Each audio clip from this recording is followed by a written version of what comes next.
आप सभी का एक बार फिर से हमारे YouTube चैनल पर हार्दिक स्वागत है। तो आज के इस वीडियो में हम लोग बात करने वाले हैं उन 20 महत्वपूर्ण प्रश्नों के बारे में जो नवोदय एग्जाम से पहले हर विद्यार्थी को हल करके देखना चाहिए। और यह वीडियो हमारा तीसरा वीडियो है जो महत्वपूर्ण प्रश्नों को हम क्या हल करके दिखा रहे हैं। तो यही प्रश्नों को या इन्हीं प्रश्नों को आप सभी को हल करके देखना है, क्योंकि ये जो प्रश्न लिए गए हैं इसी प्रकार के प्रश्न हर वर्ष नवोदय एग्जाम में पूछे जा रहे हैं। तो चलिए देखते हैं आज का पहला प्रश्न क्या है। ये रहा आज का पहला प्रश्न। ये पहला प्रश्न, निम्नलिखित में से कौन सा एक सही है? हमें इसमें से इन चार ऑप्शन में से कोई एक ऑप्शन सही है और बाकी के तीन कैसे हैं, गलत हैं। चलिए अपन देखते हैं पहला क्या है। यहाँ पर देखिए 5 किलोग्राम 250 ग्राम बराबर यहाँ पर बताया गया है 5025 ग्राम। आप सभी को मालूम है 1 किलोग्राम बराबर कितना होता है? 1 किलोग्राम बराबर 1000 ग्राम। कितना होता है? 1000 ग्राम होता है। तो यहाँ पर 5 किलोग्राम बराबर कितना हो जाएगा? 5000। 1000 का गुणा कर देंगे तो 5000 ग्राम हो जाएगा। अब हमें इसमें कितना और जोड़ना है? 250 ग्राम और जोड़ना है। तो 250 हम जोड़ देंगे तो यहाँ 0, यहाँ 5, यहाँ 2, यहाँ 5। ये कितना हुआ? 5250 ग्राम। अब हम देखते हैं यहाँ पर 5025 ग्राम है, मतलब हमारा पहला वाला ऑप्शन क्या हो जाएगा? गलत हो जाएगा। अब दूसरे वाले में देखते हैं 2 किलोग्राम 10 डेकाग्राम बराबर ये हो जाता है 2100 डेकाग्राम। मतलब हमें क्या करना है? किलोग्राम को डेकाग्राम में बदलना है। तो ये भी मालूम होगा 1 किलोग्राम बराबर होता है 1 किलोग्राम बराबर होता है 100 डेकाग्राम। कितना होता है? 100 डेकाग्राम होता है 1 किलोग्राम में। तो यहाँ पर कितना है? 2 किलोग्राम। तो हम क्या करेंगे? इस 100 में 2 से गुणा कर देंगे तो बराबर कितना आ जाएगा? 200 डेकाग्राम। अब यहाँ पर देखिए 10 डेकाग्राम और है तो यहाँ पर हम 10 डेकाग्राम इसमें जोड़ देंगे तो ये हो जाएगा 210 डेकाग्राम, जबकि यहाँ पर 2100 डेकाग्राम है। तो ये वाला ऑप्शन भी क्या हो जाएगा? गलत हो जाएगा। अब हम देखते हैं तीसरा वाला ऑप्शन। तीसरा वाला ऑप्शन है 6 किलोग्राम 650 ग्राम। अभी हमने देखा था यहाँ पर 1 किलोग्राम बराबर 1000, तो यहाँ पर 6 किलोग्राम बराबर 6000 ग्राम। और इसमें कितना? 500 ग्राम और जोड़ देना है तो 500 ग्राम और जोड़ देंगे तो यहाँ पर 0 0 5 6, ये हो जाएगा 6500 ग्राम। यहाँ पर देखिए 6500 ग्राम है, मतलब ये बिल्कुल हमारा सी वाला ऑप्शन बिल्कुल सही है। सी इज द राइट आंसर। चलिए इसको और देख लेते हैं, लास्ट वाले को। 2 डेसीग्राम 10 मिलीग्राम। तो यहाँ पर सभी को मालूम होगा 1 डेसीग्राम बराबर होता है 100 मिलीग्राम। कितना होता है? 100 मिलीग्राम होता है 1 डेसीग्राम बराबर। तो 2 डेसीग्राम बराबर हो जाएगा 100 गुणे 2, तो यहाँ पर 200 और इसमें 10 और जोड़ देंगे, 10 मिलीग्राम और जोड़ देंगे तो यहाँ पर 0, यहाँ पर 1 और यहाँ पर 2। यदि यहाँ पर 210 मिलीग्राम होता तो सही होता, जबकि यहाँ पर 2010 मिलीग्राम है तो हमारा ये ऑप्शन भी गलत होगा। इसी तरीके के प्रश्न हम वीडियो में लाते रहेंगे। यदि आप वीडियो पे नए हैं तो चैनल को प्लीज़ सब्सक्राइब कर लें। और जो चैनल पर बार बार आते हैं पर वीडियो तो देखते हैं पर वीडियो को लाइक नहीं करते, तो मैं उन सभी से कहना चाहूँगा कि प्लीज़ आप सभी वीडियो को लाइक करते चलें। चलिए देखते हैं दूसरा प्रश्न। ये है दूसरा प्रश्न है, ये भिन्न से है। यहाँ पर देखिए 11/17 धन 15/34 को क्या करना है, जोड़ना है। जोड़ने पर प्राप्त होता है। तो जब हम इसको जोड़ेंगे तो सबसे पहले तो ये विजातीय भिन्न है। ये कौन सी भिन्न है, विजातीय, क्योंकि दोनों के हर कैसे हैं, अलग अलग हैं। तो सबसे पहले हमें क्या करना रहता है, हर समान करना रहता है। अब यहाँ देखिए इस 17 का इस 34 में भाग जा रहा पूरी बार, 17 दूनी 34। तो यहाँ पर एलसीएम हो जाएगा। यदि मान लो पहली संख्या का दूसरी संख्या में भाग जा रहा है तो जो बड़ी संख्या होगी वही उनका लघुत्तम समापवर्त होगी। चलिए हमने लघुत्तम समापवर्त ले लिया 34। अब इस 17 का इस 34 में भाग दे दीजिए। तो 17 दूनी 34 दो बार गया, उस 2 का इस 11 में गुणा कर दे तो 11 दूनी 22 धन। अब 34 का 34 में भाग देंगे तो एक बार जाएगा, तो एक बार जाएगा तो 1 से यहाँ गुणा करेंगे तो 15 एकम 15। अब हम जोड़ देंगे 22 और 15 कितना होगा, 5 और 2 7, 2 और 1 3 और बटे में कितना है 34। ये देखिए 37/34 कौन सा ऑप्शन, डी ऑप्शन हमारा बिल्कुल सही है। D is the right answer. ये रहा हमारा तीसरा प्रश्न। और ये तीसरा प्रश्न है सरलीकरण चैप्टर से। किससे है, सरलीकरण चैप्टर से। सबसे पहले हम देखते हैं यहाँ पर क्या दिया है, कोष्टक 9 धन 7, फिर कोष्टक बंद है, भागित 4 गुणित 5 बराबर यहाँ पर क्या है, प्रश्नवाचक चिन्ह लगा हुआ है। तो हमने बोर्ड मास में पढ़ा है और सीखा है कि सबसे पहले हमें क्या करना है, कोष्टक को हल करना है। अब कोष्टक हल कैसे होगा, यहाँ पर देखिए, यहाँ पर इन दोनों को बीच में धन का निशान है तो इन दोनों को हम जोड़ देते हैं। 9 और 7 कितना होगा 16 भागित 4 गुणित 5। अब देखिए ब्रैकेट हमने तोड़ दिया, कोष्टक हमने तोड़ दिया। अब उसके बाद हमारा दूसरा काम है भाग देना, फिर लास्ट में है गुणा। तो 16 में यदि हम 4 का भाग देंगे तो 4 चौके 16 4 बार जाएगा, गुणा का निशान है तो गुणा लगा देंगे और 5 ज्यों का त्यों लिख देंगे। अब हम इन दोनों का गुणा करेंगे तो 4 पंचे कितना हो जाएगा 20 हो जाएगा। अब ये देखिए 20 हमारे कौन से ऑप्शन में है, सी इज द राइट आंसर। सी वाला ऑप्शन क्या होगा, बिल्कुल सही होगा। चलिए ये रहा हमारा चौथा प्रश्न। जल्दी से बताइए, दी गई आकृति से बना कोण, यहाँ पर देखिए ये कोण बन रहा है। चलिए इस प्रश्न का आंसर आप सभी कमेंट में करेंगे, क्योंकि ये सभी को मालूम है कि यहाँ पर कितने अंश का कोण बन रहा है। तो चलिए इसका आप सभी को कमेंट करके आंसर देना है। दी गई आकृति में बना कोण खाली स्थान है, तो अब आपको बताना है इन 4 में से कौन सा कोण होगा। चलिए देखते हैं प्रश्न क्रमांक 5वां। ये देखिए ये दशमलव भिन्न से संबंधित है। हमें यहाँ पर दिया है 4 धन 33/10 धन 3/100 धन 33/1000।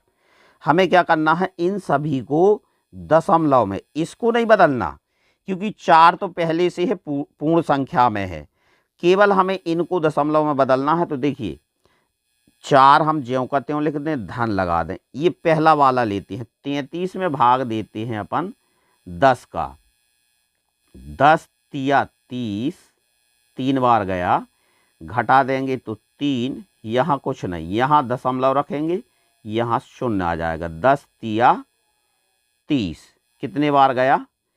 3.3, 3.3 धन। अब इसी आधार पर हम 3 में कितने का दे दें? 3 में कितने का भाग देना है? 100 का भाग देना है। तो इस 3 में 100 का भाग देते। भाग जा रहा?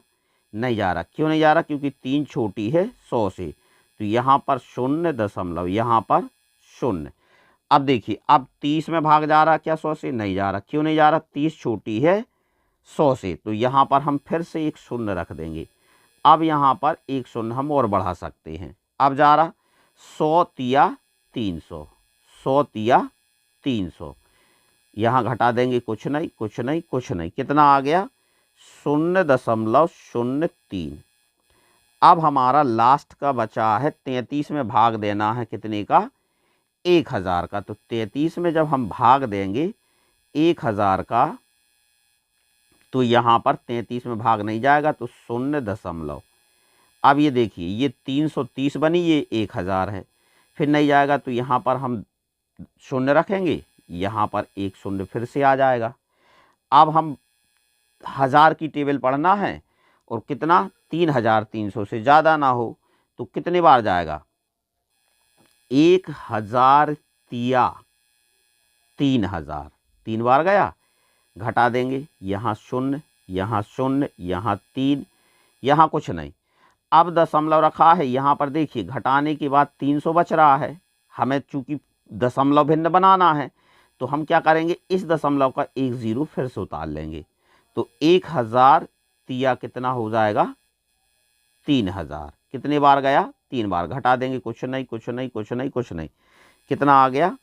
0.033। अब हमें इन सभी को क्या करना है? जोड़ना है। तो एक प्रकार से हम किसी साइड से भी जोड़ना शुरू कर देते हैं। यहाँ से देखिए, इस साइड से इस साइड दशमलव में 3 अंक है, तो इसको हम पहले लिख लें 0.033। अब इसके नीचे हम इसको जमा दें। दशमलव के नीचे दशमलव आना चाहिए, 0 और यहाँ पर 0 और यहाँ पर 3। यहाँ पर बराबर करने के लिए 0 रख सकते हैं। अब इन दोनों के नीचे 3.3 को रख दें। तो दशमलव के नीचे दशमलव, पूर्ण संख्या में 3 और दशमलव में 3, तो यहाँ 0 0। अब हमें सबसे नीचे 4 रखना। 4 काय में है? पूर्ण संख्या में है, मतलब इसमें दशमलव भाग नहीं है। तो पूर्ण संख्या को पूर्ण संख्या के नीचे रखेंगे। यहाँ दशमलव लगा देते हैं और यहाँ पर 0 0 0 कर देते हैं। अब जोड़ देते हैं। यहाँ पर 3, 3 और 3 6, यहाँ पर 3, दशमलव का दशमलव, 4 3 7। कितना आ गया? 7.363, 7.363। मतलब हमारा बी वाला ऑप्शन क्या होगा? बिल्कुल सही होगा। B is the right answer. चलिए भाई, अगर वीडियो पसंद आ रहा हो तो लाइक ज़रूर करना। ये आया प्रश्न क्रमांक 6वां। 50 और 60 के बीच अभाज्य संख्याओं का गुणनफल। तो आप सभी ने पढ़ा होगा 50 और 60 के बीच में कौन कौन सी अभाज्य संख्या आती है। 50 और 60 के बीच में सबसे पहले यहाँ पर आती है कौन सी? एक आती है कौन सी? 53, और दूसरी है कौन सी? 59। केवल 2 अभाज्य संख्या आती हैं 50 और 60 के बीच में। अब क्या पूछा है? इनका गुणनफल। तो 9 तिया कितना होता है? अगर हम 59 में 53 का गुणा करें, ये दोनों अभाज्य संख्या 9 तिया 27 की 7 हासिल की 2। यहाँ देखते हैं अपन इकाई में, किसकी इकाई में 7 है। यहाँ पर देखिए पहले ऑप्शन में 7, यहाँ नहीं है, यहाँ नहीं है, यहाँ, मतलब पहला या चौथा में से होगा। आप 5 तिया 15, 15 और 2 17, एक स्थान छोड़ देंगे। 9 पना 45 की 5 हासिल की 4, 5 25, 25 4 29। अब जोड़ देते हैं। यहाँ 7, 7 5 12, 12 की 2 हासिल की 1, 9 और 1 10 और 1 11, 11 की 1 हासिल की 1, 3127। अब देख लीजिए 3127 कहाँ पर है? हमने पहले बताया था ए और डी में से होगा, तो डी तो गलत हो गया क्योंकि 3327 है। पहला वाला ऑप्शन क्या होगा, बिल्कुल सही होगा, A is the right answer. इसी तरीके से हमें प्रश्नों को वहाँ एग्ज़ाम में भी सॉल्व करना है। सभी प्रश्नों को हमें ध्यानपूर्वक पढ़ना है, समझना है, फिर उसके बाद हमें उसका हल करना है। अब देखिए 7वां प्रश्न है। यहाँ पर 7वां प्रश्न क्या कह रहा है, एक वर्ग और एक आयत के परिमाप बराबर हैं। दोनों का, एक वर्ग है, ये मान के चलिए एक वर्ग है और एक आयत है, इन दोनों की परिमाप कैसी है, बराबर है। मतलब चारों भुजाओं की लंबाई कैसी है, बराबर है। यदि वर्ग की प्रत्येक भुजा की लंबाई 13 मीटर, मतलब यहाँ पर वर्ग की भुजा की लंबाई 13 मीटर है, 13 मीटर, तथा आयत की चौड़ाई 12 मीटर, मतलब ये क्या है, 12 मीटर है, और ये प्रत्येक भुजा, तब आयत की लंबाई है। इसमें बिल्कुल सबसे सरल है। पहली चीज़ ये बताइए, हम किसका परिमाप निकाल सकते हैं? क्या वर्ग का परिमाप ज्ञात कर सकते हैं कि आयत का कर सकते हैं? देखो, आयत का परिमाप निकालने के लिए हमें दो चीज़ों की ज़रूरत होगी, लंबाई की और चौड़ाई की। चूँकि यहाँ पर लंबाई बस दी है, चौड़ाई नहीं दी है, मतलब इसका परिमाप हम अभी ज्ञात नहीं कर सकते। कब तक? जब तक इसकी हमें लंबाई पता ना हो। क्या वर्ग का परिमाप ज्ञात कर सकते हैं? बिल्कुल, क्योंकि यहाँ पर वर्ग की एक भुजा दे दी है, कितनी, 13 मीटर। तो अगर वर्ग की विशेषता यही है, अगर उसकी एक भुजा दी है तो बाकी तीनों भुजाएं भी कैसी होंगी, समान होंगी। तो वर्ग का परिमाप बराबर होता है 4 गुणित भुजा, 4 गुणित भुजा। तो यहाँ पर देखिए भुजा कितनी है, 13, तो 13 चौके कितना हो जाएगा, 52 मीटर। अब ये देखिए यहाँ पर कहा है कि दोनों के परिमाप कैसे हैं, बराबर हैं।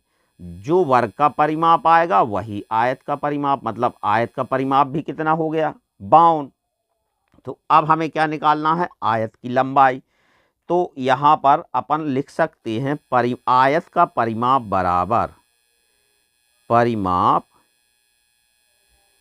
बराबर क्या होता है, 2 गुणित लंबाई धन चौड़ाई। ये आयत का परिमाप का फार्मूला है।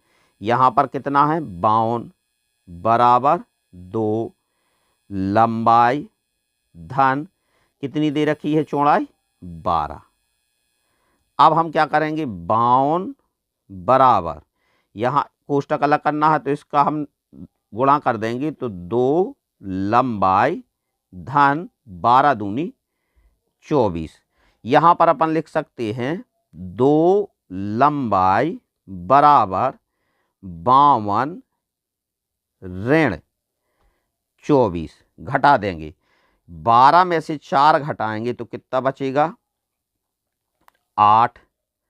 यहाँ पर एक उधार दे दिया था तो 4 में से 2 गया 2, मतलब 2 लंबाई बराबर कितना आ गया, 2 लंबाई बराबर 28 आ गया। तो यहाँ पर लंबाई बराबर हम लिख सकते हैं 28/2, 2 एकम 2, 2 एकम 2 और 2 चौके 8, बराबर लंबाई कितनी आ गई, 14 मीटर। अब देखिए 14 मीटर कौन से ऑप्शन में है, हमारा सी वाला ऑप्शन क्या होगा, बिल्कुल सही होगा, सी इज द राइट आंसर। चलिए देखते हैं अगला प्रश्न। ये रहा अगला प्रश्न, ग्राफ से संबंधित है। दिया गया दंड ग्राफ कक्षा 5 के एक विद्यार्थी द्वारा 4 मासिक परीक्षाओं के अंकों को दर्शाता है। विद्यार्थी द्वारा प्राप्त किए गए सर्वाधिक अंकों और सबसे कम अंकों का योग कितना है। यहाँ हमें देखिए सबसे पहले सर्वाधिक अंक, सबसे ज़्यादा अंक हमें कैसे पता चलेंगे, जो ग्राफ सबसे बड़ा होगा। यहाँ पर हम देखते हैं सबसे ज़्यादा ग्राफ किसका है? 90। तो यहाँ पर सबसे सर्वाधिक अंक प्राप्त करने वाला 90 और सबसे कम तो सबसे छोटा ग्राफ, ये देखिए सबसे छोटा ग्राफ 40 का। योग पूछा है तो दोनों को जोड़ देंगे। 90 और 40 बराबर हो जाएगा 130 अंक। अब ये देखिए 130 अंक, हमारा पहला वाला ऑप्शन क्या होगा? बिल्कुल सही होगा। अगला देखते हैं, ये हमारा संख्या एवं संख्या पद्धति से है। चलिए 9वां प्रश्न आप सभी के लिए है। आप सभी को कमेंट बॉक्स में इसका आंसर देना है। क्या है प्रश्न? क्या है? 6 अंकों की छोटी से छोटी संख्या जो अंकों 5, 7, 9, 3, 2 तथा 0 से बनाई जा सकती है, वह क्या है? इन 4 ऑप्शन में है।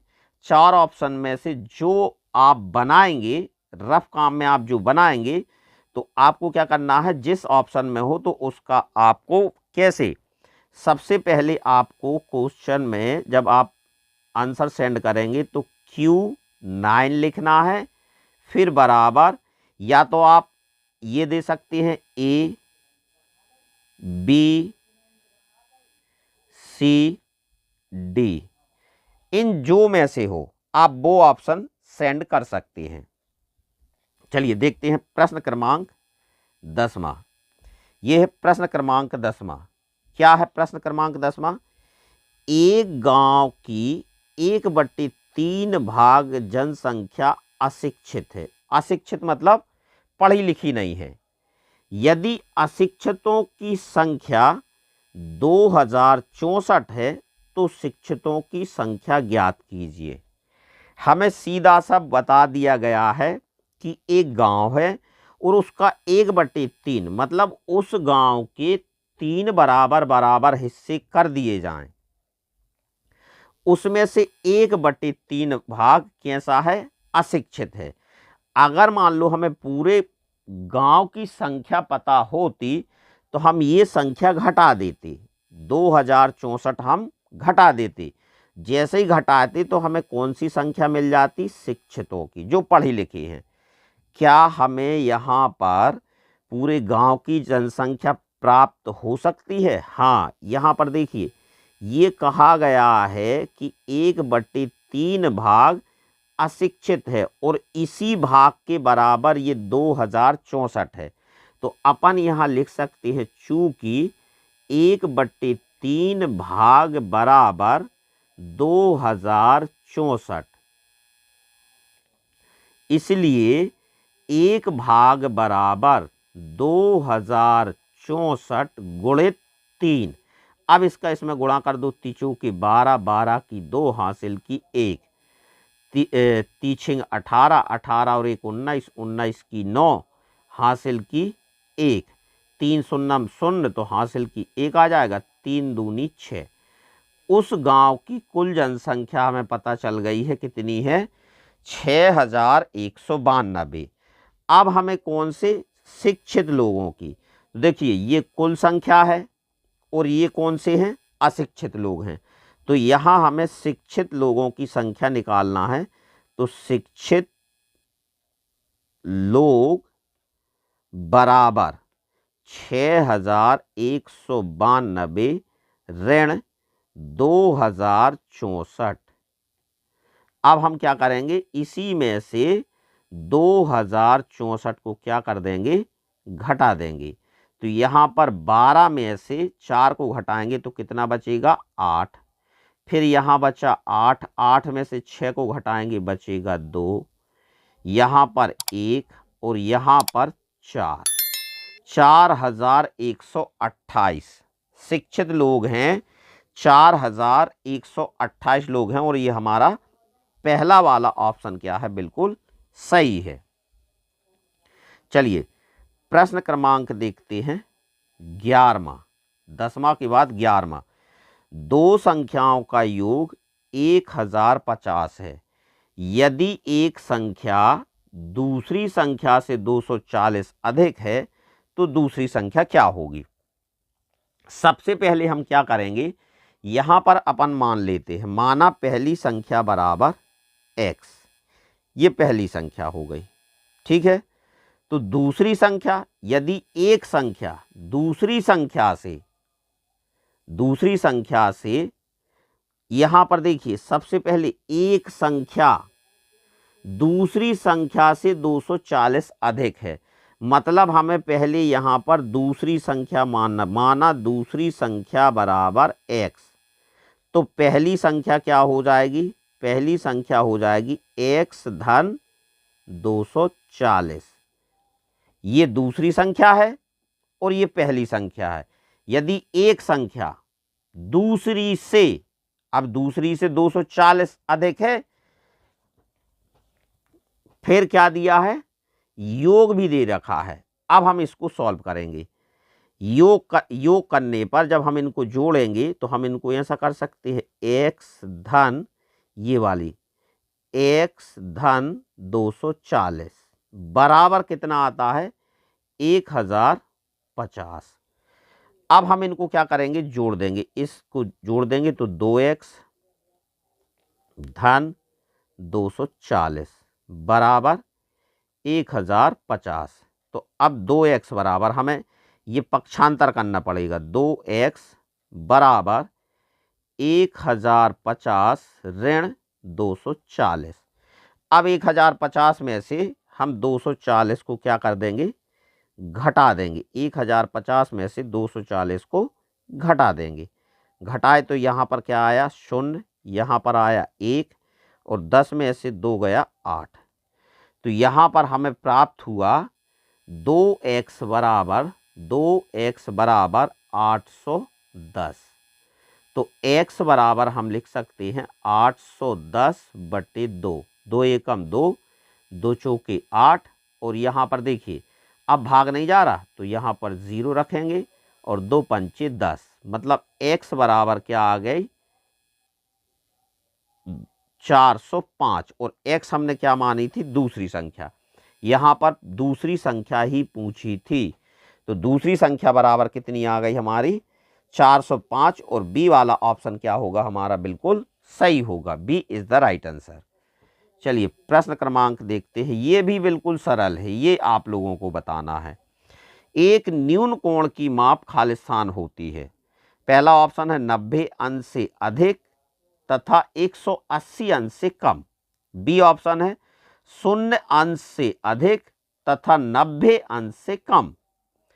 तीसरा ऑप्शन है 30 अंश से अधिक तथा 60 अंश से कम। और डी ऑप्शन है 90 अंश से अधिक। आपने न्यून कोण के बारे में जरूर पढ़ा होगा, तो आप इसका आंसर कमेंट बॉक्स में जरूर करें। चलिए हम देखते हैं अगला प्रश्न, ये है 13वां प्रश्न।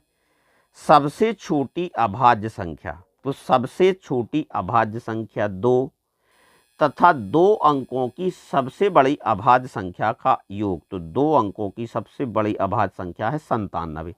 दोनों को यदि हम जोड़ दें तो बराबर कितना आएगा, 99। अब हम देखते हैं 99 हमारा कौन से ऑप्शन में है। देखिए सी ऑप्शन बिल्कुल करेक्ट है, सी इज द राइट आंसर। प्रश्न क्रमांक 14, ये है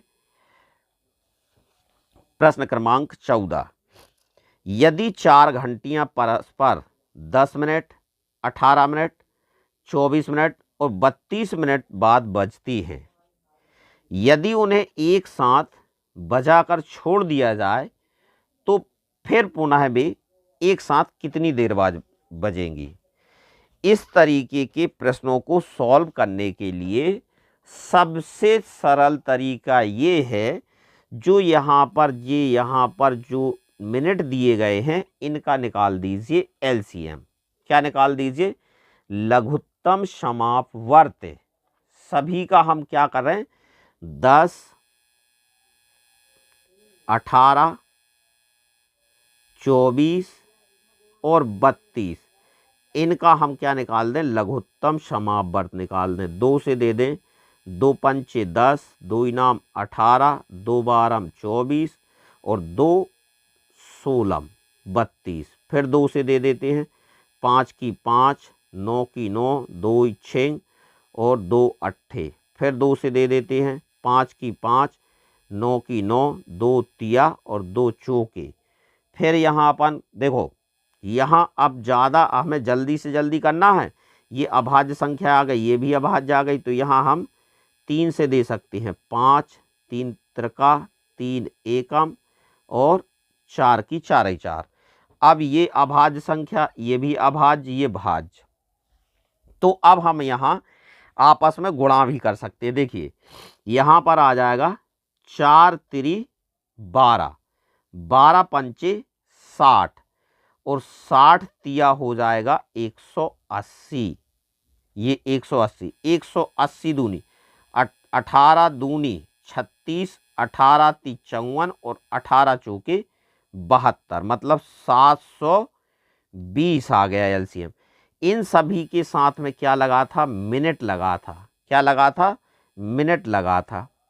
अब चूंकि यहाँ मिनट में आंसर नहीं है, घंटों में है, तो घंटों को में बदलने के लिए हम कितने से? 60 से भाग दे देंगे। 1 0 से 1 0 कट जाएगा, 6 एकम 6, 6 एकम 6, 6 दूनी 12, मतलब हमारा आंसर सही आया 12 घंटे बाद।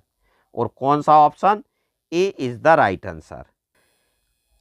ये रहा प्रश्न क्रमांक 15। क्या दिया है? एक विक्रेता को एक मोटरसाइकिल 52,500 में बेचने पर 4,500 रुपये का लाभ होता है। उसे 4,500 रुपये की हानि पर बेचने से कितना मूल्य प्राप्त होगा? यहाँ पर देखिए, सबसे पहले यहाँ पर क्या दे रखा है? इतने पर बेचने पर उसे इतने का लाभ होता है, मतलब जो उसका क्रय मूल्य है इससे कम है, 52,500 से कम है, क्योंकि इसमें क्या जुड़ा हुआ है? इसमें उसका लाभ जुड़ा हुआ है। कितना लाभ जुड़ा हुआ है? 4,500। यदि हम 52,500 में से इस लाभ को अलग कर दें तो क्या बचेगा? उसका केवल क्रय मूल्य बचेगा, कितने में उसने खरीदी थी मोटरसाइकिल। तो यहाँ पर शून्य, यहाँ शून्य, यहाँ शून्य, 12 में से 4 गए 8 और यहाँ पर 8, मतलब उसने वो मोटरसाइकिल 48,000 रुपये में खरीदी थी।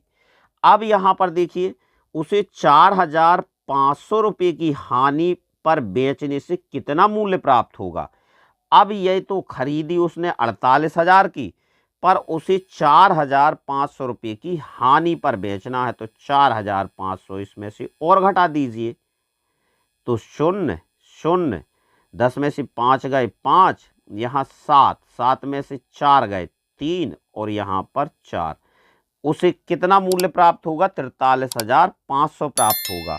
अब देख लीजिए 43,500 कौन से ऑप्शन में? हमारा डी ऑप्शन क्या होगा? बिल्कुल सही होगा, D is the right answer. प्रश्न क्रमांक 16। यहां पर 42 के गुणनखंडों की बात हो रही है। 42 के गुणनखंडों की संख्या है। हमें ये बताना है कि इस 42 को कौन कौन सी संख्याएं पूरी बार विभाजित कर देती हैं। तो सबसे पहले एक चीज का ध्यान रखना, जब भी हम किसी संख्या के गुणनखंड निकालते हैं, अगर सम संख्या है तो सबसे पहले उसका आधा सोच लीजिए, मतलब इसका आधा कितना होगा? 21। फिर हमें ज़्यादा समय नहीं लगेगा, सीधा 21 के बाद ध्यान रखना है हमें 42 बोलना है। सबसे पहले हर संख्या में 1 का भाग जाता है, सम है तो 2 का जाता है, अंकों का योग 3 का गुणा जा रहा तो 3 का भी जा रहा। अब देखिए यहाँ पर 2 और 3 का साथ साथ जा रहा है, मतलब 6 का भी जाएगा, 4 का नहीं जाएगा, 5 का नहीं जाएगा, 6 का जाएगा, 7 का भी जाता है, 14 का भी जाता है, और 14 के बाद सीधा देखिए 21 का। यहाँ पर ध्यान रखिए हमने 21 लिखा था इसका आधा, अब 21 के बाद सीधी यही संख्या आ जाएगी 42। ये केवल सम संख्याओं पर लागू होता है, जहां उस सम संख्या का आधा मिल जाए उसके बाद फिर वही संख्या आ जाती है। अब काउंट कर लीजिए, गिन लीजिए कितने हैं। 1 2 3 4 5 6 7 8, मतलब कुल गुणनखंडों की संख्या कितनी है? 8। अब हम देखते हैं कौन सा ऑप्शन सही है। चलिए, बी ऑप्शन बिल्कुल सही है। B is the right answer. चलिए, प्रश्न क्रमांक देखते हैं 17वां। ये है प्रश्न क्रमांक 17वां। एक संतरे का मूल्य 2.50 रुपये है। भाई, एक संतरा कितने में आ रहा है? 2 रुपये 50 पैसे में। तो हमें कितने का? 3 दर्जन संतरों का मूल्य क्या होगा? अब 3 दर्जन, 1 दर्जन बराबर होता है, 1 दर्जन बराबर कोई भी वस्तुएं होती है, 1 दर्जन बराबर 12 वस्तुएं। तो 3 दर्जन बराबर कितनी हो जाएंगी? 12 गुणित 3, 12 × 36 वस्तुएं। अब यहां पर हमें सीधा क्या करना है? एक संतरे का मूल्य दिया है तो हमें 36 संतरों का निकालना है, तो सीधा हम 36 से क्या कर दें? गुणा कर दें। चलिए, 6 शून्यम शून्य, 6 और 5 का करेंगे तो 0, 6 पंचे 30, 30 का 0 हासिल की 3, 6 दूनी 12, 12 3 15, 3 शून्यम शून्य, 3 5 15 की 5 हासिल की 1, 3 दूनी 6 और 1 7, जोड़ देते हैं 0 0, 5 दूनी 10, 10 का 0 हासिल की 1, 7 और 1 8 और 1 9, 2 अंक बाद दशमलव, 2 अंक बाद दशमलव, कितना आया? 90 रुपये। अब देख लीजिए 90 रुपये कौन सा ऑप्शन? सी वाला ऑप्शन क्या होगा? बिल्कुल सही होगा। सी इज द राइट आंसर। चलिए, प्रश्न क्रमांक 18वां। ये है प्रश्न क्रमांक 18वां और ये दशमलव भिन्न का क्या है? भाग है। दशमलव भिन्न का क्या है? भाग है। तो हमें कितने में? 37.188 में भाग देना है 3.6 का। सबसे पहले हम क्या करेंगे? 37.188 भागित 3.6। अब हम सबसे पहले क्या करेंगे? इसको भिन्न में बदलेंगे। दशमलव का 1, 1 2 3 0 लगा देंगे। दशमलव का 1, दशमलव के बाद 3 अंक हैं, 3 0 लगा दिए। फिर यहाँ दशमलव का 1 और यहाँ पर 0। ये बन गई, कितनी बन गई? 37,188 बटे कितनी आ गई? 1000 भागित 36/10। अब हमें भाग के निशान को काय में बदलना है? गुणा में।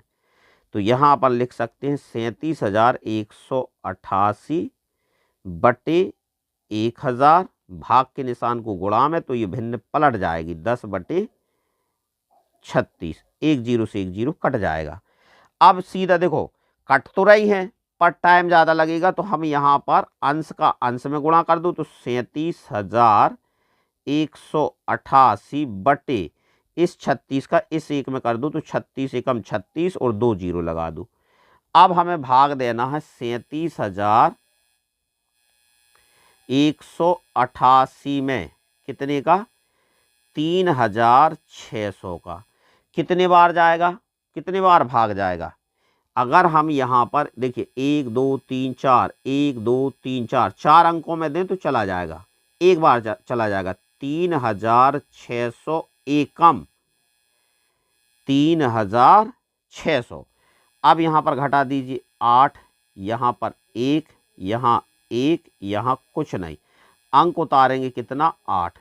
अब यहाँ पर देखिए, अब हमने चूंकि ये अंक उतार के लाए हैं, अब हम दशमलव नहीं रख सकते यहाँ, अब भाग देना अनिवार्य है और यहाँ पर संख्या छोटी है, तो 3,600 शून्यम, 3,600 शून्य बार पढ़ेंगे।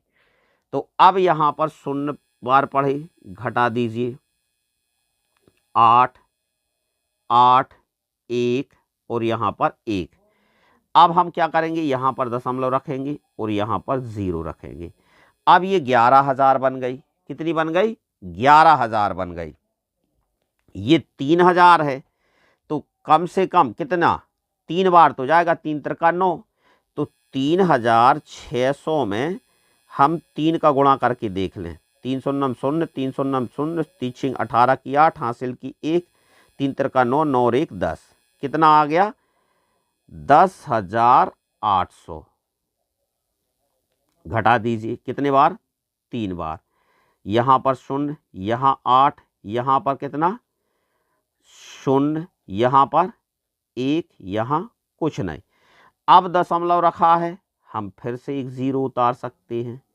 अब ये देखिए 3 बार में 10,800 अभी आया था, तो 3 बार में फिर जाएगा 10,800। मतलब कितना आंसर आ गया हमारा? भागफल कितना आ गया? तो यहाँ हम लिख सकते हैं 10.33। अब ये देख लीजिए 10.33 कौन से ऑप्शन में? सी वाला ऑप्शन बिल्कुल सही है। सी इज द राइट आंसर। चलिए प्रश्न क्रमांक 19वां, ये निकटतम मान का है। क्या पूछा है? 496 धन 318 का निकटतम सैकड़े में मान है 496 और 318। इनको सबसे पहले हम क्या कर देंगे? जोड़ देंगे। 8 और 6 14 की 4, हासिल की 1, 9 और 1 10, 10 और 1 11, 11 की 1, हासिल की 1, 4 3 7, 7 और 1 8। क्या संख्या मिली हमें? 814। 814 में किसका देखना है? सैकड़ा का। सैकड़ा मतलब 8 का। यदि हमें सैकड़े का निकटतम मान देखना है, एक चीज का ध्यान रखना, जिस स्थान का हम मान देखते हैं उस स्थान, जैसे अभी हमें सैकड़े का देखना है तो 100 के गुणज चलेंगे। कितने के गुणज चलेंगे? जो भी मान आएगा इस 100 के गुणज में आएगा। अब हमें देखना है सैकड़े का, तो हम दहाई का अंक देखेंगे। यदि दहाई का अंक 5 या 5 से अधिक होगा तो दी गई संख्या से अगला गुणज 100 का, और अगर दहाई का अंक 5 से कम हुआ तो दी गई संख्या से कम 100 का गुणज। अब दहाई का अंक 1 है जो कि 5 से कम है, तो 814 से छोटा 100 का गुणज होगा 800। अब ये देखिए 800 कौन से ऑप्शन में है? D is the right answer. D वाला ऑप्शन क्या होगा? बिल्कुल सही होगा। और ये रहा हमारा लास्ट प्रश्न। कौन सा? लास्ट प्रश्न, 20वां प्रश्न। इसी तरीके के प्रश्न नवोदय एग्जाम में पूछे जा रहे हैं। यदि वीडियो पसंद आया हो तो वीडियो को लाइक कीजिए, और चैनल को अभी तक सब्सक्राइब नहीं किए तो सब्सक्राइब कर लीजिए, ताकि इसी तरीके की वीडियो आपको मिल सके। अब देखिए लास्ट प्रश्न क्या है? किसी दिन 6:14 बजे से रात 8:02 बजे तक घंटों और मिनट की संख्या है। भाई सुबह 6:14 से फिर 8:02 बजे तक, भाई सुबह 6 से, तो शाम के 6:14 तक, 6:14 से शाम के 6:14 तक कितने हो जाएंगे? 12 घंटे होंगे कि नहीं होंगे? ये तो बिल्कुल आसान है। अब 6:14 से रात के 8 बजे तक का और निकाल दीजिए, तो 8:02 में से 6:14 घटा दीजिए।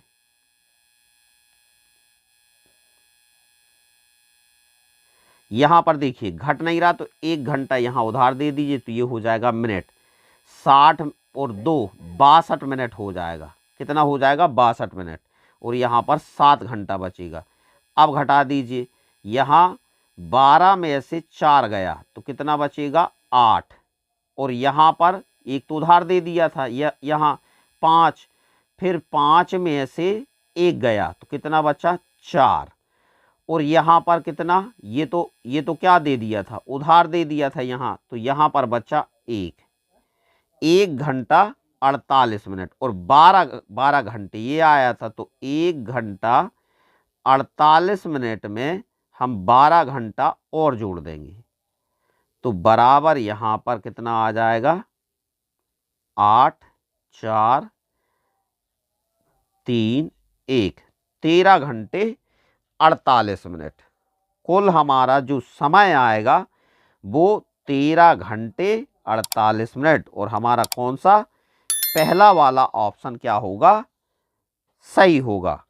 और ये थे हमारे बिल्कुल मॉडल पेपर की तरह प्रश्न है, जैसे प्रश्न नवोदय एग्जाम में पूछे जा रहे हैं उसी प्रकार के प्रश्नों को हमने हल करके बताया है।